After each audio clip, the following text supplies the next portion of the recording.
All right. Anyone have some questions for us?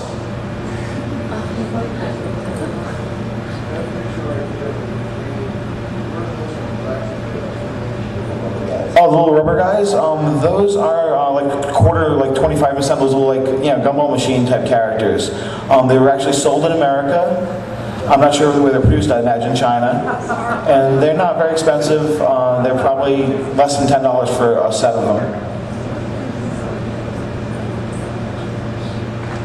You in the back.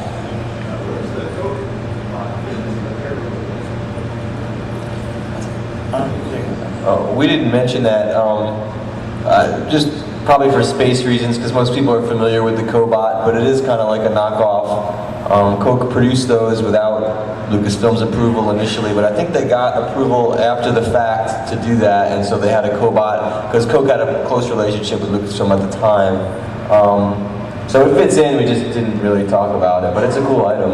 It's actually one of the only bootleg lines that I've ever heard of that actually later did become a licensed line.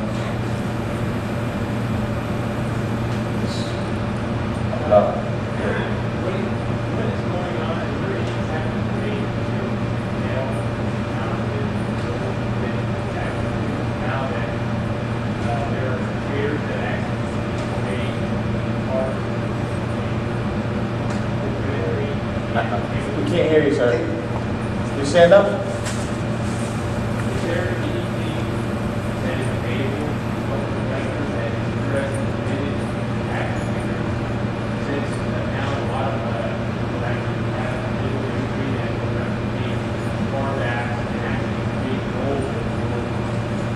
All right, you're talking more about customs and like basically reproductions, not specifically bootlegs or knockoffs. You're talking about like the recards that are on eBay and such things like that, correct?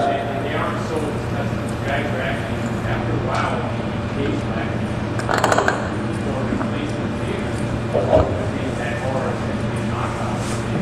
Oh, those aren't mass-produced knockoffs. Those are very small run pieces that are made by fakers trying to scam people into believing that they're licensed products. That's not really the scope of our discussion, but things like that, you'd have to just go through reputable sources when you're buying your carded figures, if you're buying licensed carded vintage figures, or if you're really unsure and you want to pay a lot more than the figure's worth, you can always buy an AFA figure. Yeah, well, the question you had was how to protect yourself against like counterfeit vintage carded figures, I think.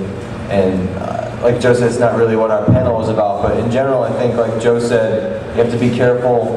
You have to be really familiar with what the real deal looks like, and you have to buy probably from reputable people. And if you ever have a doubt about something, you could always ask people. There's the Rebel Scum forums, the vintage forums on rebelscum.com are pretty helpful. So that's the thing to do. Short of buying something that's been graded by AFA, which has its own maybe negatives associated with it, more to do with price than anything else. But short of that, the only way to be sure is to ask questions and kind of learn about as much as you can about this stuff. There's no way to be 100% positive when you buy something off eBay that you're not going to get something that's fake, but I guess make sure you buy stuff that has a return policy attached to it. And if you have any doubts, like I said, ask for the opinion of an expert, maybe on the Rebel Scum forums. Right, and just to expand on what Ron's saying, research is key. With anything collectible, you want to learn about it. Bootlegs in particular can be really tough. There have actually been people who created their own bootlegs in their basement, and they put them out there and have tried to disguise them as lines from foreign countries or something like that. I mean, it's a fine line. It's all unlicensed in the grander scheme of things, but in hobby terms, there's definitely a difference between something that somebody made in their basement last week and a piece that was produced 20, 30 years ago in a foreign country. The difference in price is going to be exponential, so you really want to find out what you're buying. Same thing with carded production figures. You want to learn everything. You want to learn what to look for, how the card should look, how the bubble seal should be. So with anything, you just want to learn. And like Ron said, when you're in doubt, just ask questions. There's great websites like 12back.com, the SWCA.com, the Rebel Scum forums. If you look, somebody will be out there who will be able to help you. Collecting is never 100% safe all the time anyway. You always, the more you learn, the more safe it is, but there's always the chance that you're going to get burned on something, so always be watchful, I guess. There's someone way in the back, right against the wall, actually. Thank you.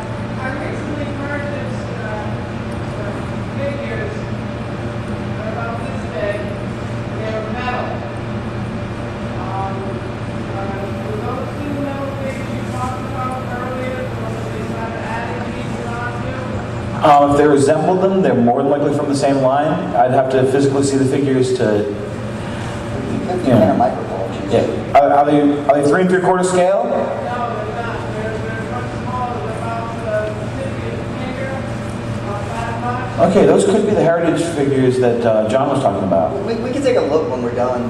I couldn't bring them. I used to take a Well, when you get home, you want to take a look at the base. If on the base it has some copyright information from Lucasfilm, it has some numbers, and if it looks like it was made like with good quality, it's more than likely a micro collection figure from the 80s. That's a good bet. If it has no markings on it at all and the detail looks crude, it's probably, like Joe said, one of those heritage figures. But it's hard to say without seeing it. But Kenner did make licensed small metal figures, and those are out there.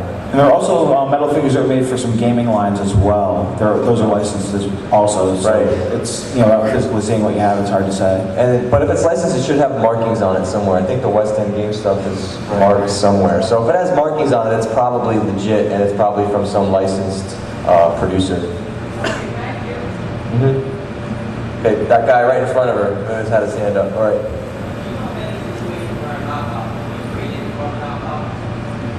These guys might. Oh, I can go on. I can do a whole panel on just that.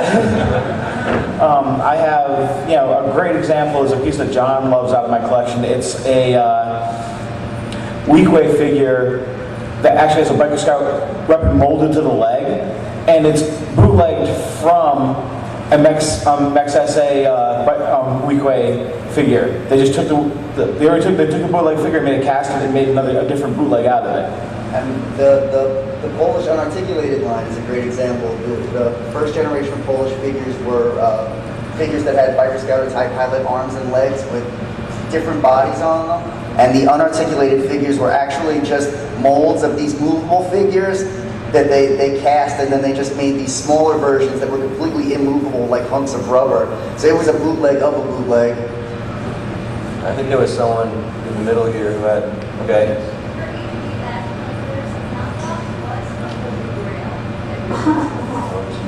I don't think to me, the reason it's fun is because you don't know what you're going to find. Like, I've been collecting for so long, everything seems old hat, so it's fun to collect something where it's like, what am I going to find on eBay today, So I don't really have anything at this point that's a holy grail knockoff-wise. It's just whatever I haven't seen that strikes my fancy that's funny or odd or interesting. For myself, there are a few pieces that I'd love to get. There are a bunch of Polish first generation figures carded that would be my list of top wants. There are some bagged Polish original figures that have never shown up bagged that, based on Polish sources, we know it existed. And as Ron was saying, with bootlegs and knockoffs, you're always going to find something that you didn't even know existed, because there's so much unlicensed stuff around the world out there. And that's part of the charm and part of what keeps it fresh. And also part of just what holds our interest. But yeah, there definitely are a few Grail pieces out there that would make me happy. I've been very fortunate enough to find a lot of the pieces that other bootleg collectors would consider Grails. But I still have my white whales out there as well. My Grail is actually sitting on one of Joe's shelves. I would love to get that Russian comb set, the one pictured earlier, the girls set.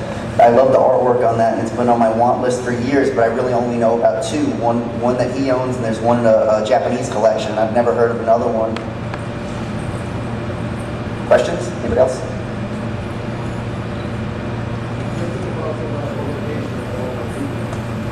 About what? A publication of the book? Somebody actually asked about that already this weekend, too. Well, if I had the extra financing and funding to do a book, I would be glad to do one. But unfortunately, I keep spending my money on bootlegs. Joe and I have actually talked about it for a while. Writing a book is a huge undertaking, though. There's tons of time and effort and tens of thousands of dollars that go into putting out something like that. And, sometimes you might get backing by Lucasfilm, but with a book like this, it's definitely something that we wouldn't get backing on. I'm somewhat amazed they allow us to do this. To be honest. We use it as a warning, don't buy these things, they're breaking the law. That's it? Anybody else? Any other questions? All right. Thanks, guys. Go get your cereal.